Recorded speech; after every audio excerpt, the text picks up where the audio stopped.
In the ancient highlands of southwestern Asia, two related peoples, the Persians and the Medes, began to shape their destinies. The Medes were the first to establish a powerful kingdom, subjugating their Persian cousins. Around 590 BCE, a child named Cyrus was born into the Persian royal family of the Achaemenid clan. Legend tells that his grandfather, the Median king Astyages, had a terrifying dream foretelling his own downfall at the hands of his grandson. Consumed by fear, Astyages ordered his loyal general, Harpagus, to kill the infant Cyrus. Harpagus, unable to carry out the grim task, secretly gave the baby to a shepherd and his wife to raise as their own. Cyrus grew up as a shepherd's son, unaware of his royal lineage, but displaying natural leadership and charisma. His true identity was revealed when, as a boy, he commanded his playmates with an authority that reached the ears of King Astyages. Astyages, realizing the prophecy was still in motion, spared Cyrus, but exacted a horrific revenge upon Harpagus for his disobedience. In 559 BCE, Cyrus the Great ascended to the throne of Anshan, a Persian vassal kingdom under Median control. Fueled by a desire for independence and encouraged by the vengeful Harpagus, Cyrus led the Persians in a revolt against the Medes. The war culminated in the Battle of Pasargadae, where the Persian forces ultimately triumphed. Astyages was captured, but Cyrus, in a remarkable act of clemency, spared his life and integrated the Medes into his new, unified empire. With the combined strength of the Persians and Medes, Cyrus turned his attention to the fabulously wealthy kingdom of Lydia in Asia Minor. King Xerxes of Lydia, famously misinterpreting a prophecy from the oracle at Delphi, initiated the conflict. The prophecy had stated that if he attacked the Persians, he would destroy a great empire, which he believed to be Cyrus's. The first major confrontation, the Battle of Pteria, ended in a strategic stalemate.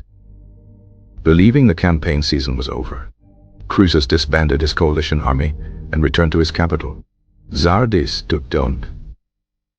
Cyrus, in a brilliant and unexpected move, marched his army through the winter to launch a surprise attack on Sardis. At the Battle of Limbra, Cyrus used his camels to disrupt the formidable Lydian cavalry, whose horses were terrified of the unfamiliar scent. The Lydian army was routed, and the survivors retreated behind the seemingly impregnable walls of Sardis. After a 14-day siege, Sardis fell when a Persian soldier discovered a secret, unguarded path up the city's Acropolis. King Xerxes was captured, and the great empire he destroyed was, tragically, his own. Cyrus once again showed mercy, making the former king a trusted advisor in his court. With Lydia secured, Cyrus expanded his empire eastward, conquering vast territories in Central Asia. His next great prize was the ancient and powerful Neo-Babylonian Empire. In 539 BCE, the Persian army marched on the legendary city of Babylon, the largest city in the world at the time. Herodotus recounts that Persian engineers diverted the course of the Euphrates River, which flowed through the city. With the river level lowered, the Persian army could wade through the riverbed and enter the city under its massive floodgates. Babylon was taken with surprisingly little resistance, a testament to Cyrus's strategic genius. Following the conquest, Cyrus issued a groundbreaking decree, recorded on a clay cylinder. This declaration allowed captive peoples, including the Jews exiled from Judah, to return to their homelands and rebuild their temples. This act established a policy of religious and cultural tolerance that became a hallmark of the Achaemenid Empire. Cyrus began organizing his vast realm into administrative provinces known as satrapies, each governed by a satrap god.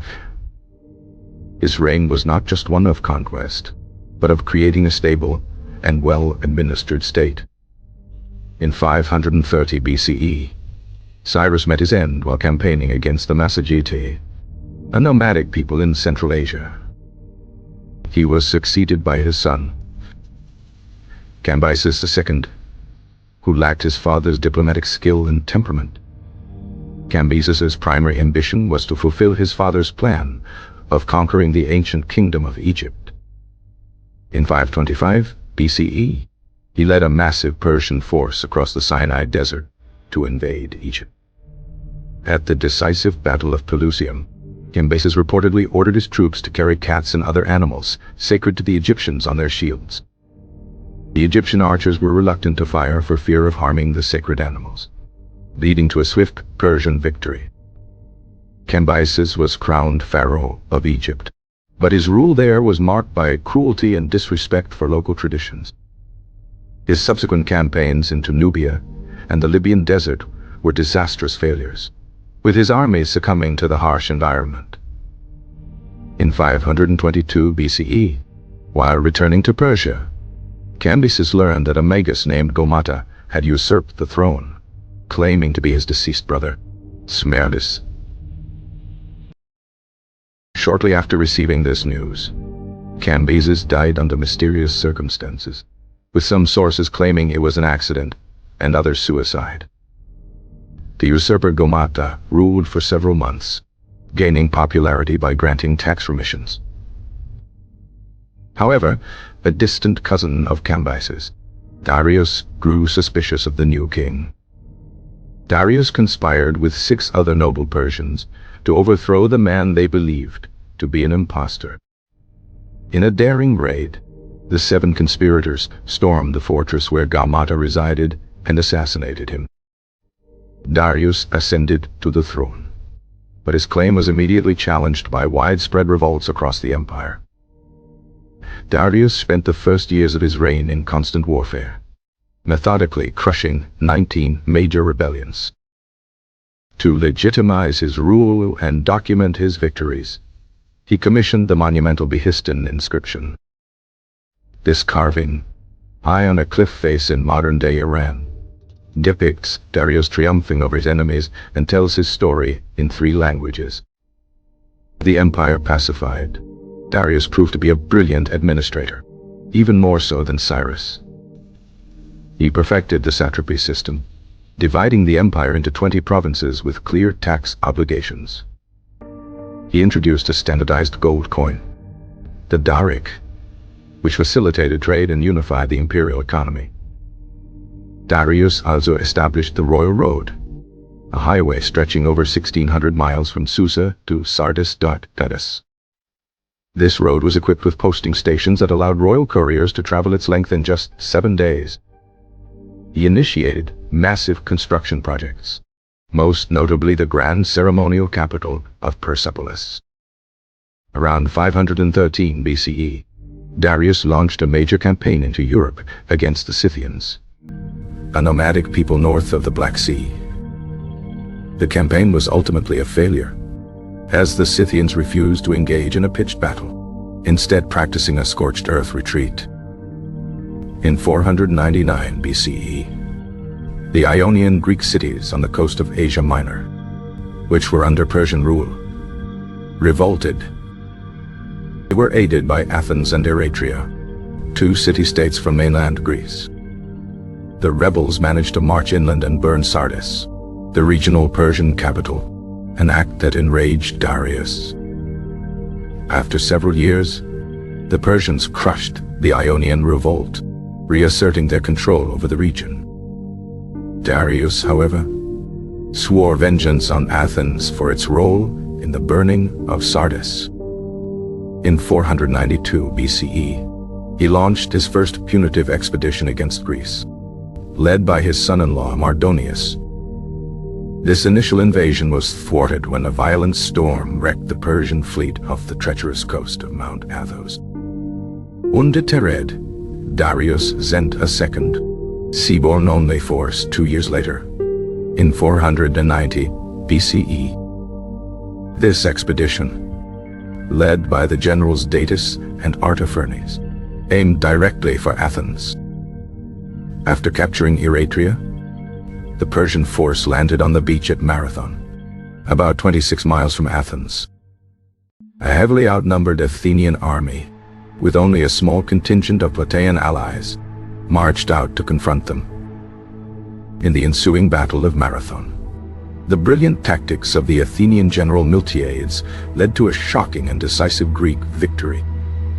The Persian army was driven back to their ships in disarray, suffering heavy casualties. The defeat at Marathon was a major blow to Persian prestige, but only strengthened Darius's resolve. He immediately began planning a third, even larger invasion to subjugate all of Greece. However, his plans were delayed by a revolt in Egypt, and in 486 BCE, the great king Darius died. The throne passed to his son, Xerxes the Great, who had been chosen as successor over his older half-brothers. Xerxes first crushed the revolt in Egypt with overwhelming force, dealing with the province harshly. After securing his throne, Xerxes was persuaded by his advisors, particularly Mardonius, to carry out his father's invasion of Greece. For 4 years, the Persian Empire amassed the largest invasion force the world had ever seen. To facilitate the army's movement, Xerxes ordered the construction of a massive bridge of boats across the Hellespont Strait. When a storm destroyed the first bridge, an enraged Xerxes famously ordered the water to be whipped 300 times as punishment. Second, stronger bridge was built, and the massive army spent 7 days and nights crossing from Asia into Europe. To avoid the fate of the 492 BCE fleet, Xerxes also had a canal dug through the isthmus of the Mount Athos Peninsula. In the summer of 480 BCE, the Persian army advanced into Greece, seemingly unstoppable. A small coalition of Greek city-states, led by Sparta and Athens, resolved to resist the invasion. They chose to make their first stand at the narrow coastal pass of Thermopylae. Here, a small Greek force, led by King Leonidas of Sparta and his 300 personal guards, held off the entire Persian army for 3 days. The Persians suffered immense casualties, unable to break the Greek phalanx in the narrow confines. The pass was only taken when a local resident betrayed the Greeks, showing the Persians a hidden path to outflank them. Leonidas and his Spartans, along with Thespian allies, fought to the last man, creating a legend of heroic sacrifice. Simultaneously, the Greek and Persian navies fought an indecisive series of engagements at the Battle of Artemisium. With Thermopylae lost, the Greek fleet withdrew, and the path to central Greece was open. The Persian army advanced and captured Athens, which had been evacuated upon the advice of the Athenian leader, Themistocles. In a fit of rage, Xerxes ordered the city, including the sacred temples on the Acropolis, to be burned. Themistocles, however, had a plan to lure the Persian fleet into the narrow straits of Salamis. He sent a false message to Xerxes, claiming the Greek fleet was demoralized and planned to flee. Xerxes, eager for a decisive victory, took the bait and ordered his fleet to block the straits and attack. In the confined waters, the larger, less maneuverable Persian ships were at a severe disadvantage.